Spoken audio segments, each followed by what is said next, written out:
December 9 తారీఖు నాడు రాష్ట్రంలో జరిగే ప్రజాపాలన విజయోత్సవం పండుగకు కాంగ్రెస్ పార్టీ పెద్దపేప సోనియా గాంధీ మేడము ఈ తేప కూడా వచ్చేటట్టు లేదట. తెలంగాణలో పెట్టే పేరంటానికి కాంగ్రెస్ పెద్దలు అందరు రావాలని ఓదికు సీఎం రేవంత్ సారు ఢిల్లీకి వాయే వస్తలేదని ఎవరన్నారంటారా? ముచ్చట మొత్తం చెప్తా పాండి. తెలంగాణలో కాంగ్రెస్ పార్టీ చేయబోయే విజయోత్సవాలు అంగరంగ వైభవంగా చేస్తున్నాము.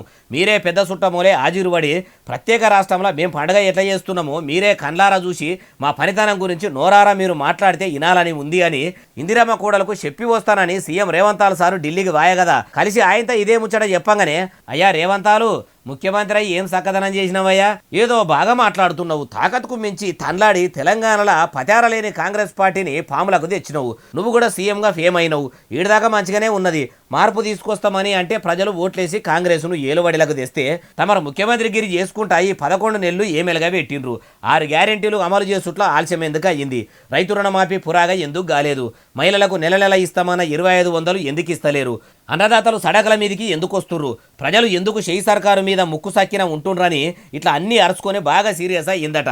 అగో మళ్ళీ ఇదేంది, తెలంగాణ రాష్ట్రంలో ఏ పథకం అమలు చేయాలనన్నా ఏ పని ముంగటేసుకోవాలనన్నా ఢిల్లీలో కాంగ్రెస్ పెద్దలను అరుచుకున్నాకనే సీఎం సారు నడుచుకుంటాడని కారు పార్టీ వాళ్ళ కాడ నుంచి కమల పువ్వుల దాకా అంటుంటారు. అంత మంచిగా దేశ రాజధాని దాకా పోయి సోనియమ్మను అరుచుకొని మరీ చెప్పినట్టు నడుచుకుంటున్న సీఎం సారు మీదికి కాంగ్రెస్ పెద్దలు సీరియస్ అయ్యిండ్రంటే ఏమన్నట్టు? ఇందిరమ్మ కోడలు ఎగురంగా ఇళ్లకు వస్తున్నట్టు చేస్తుంటే సీఎం కావాలనే పొక్కిలి చేస్తున్నాడా ఎట్లా అంటుర్రు ఈ ముచ్చటినోళ్ళు.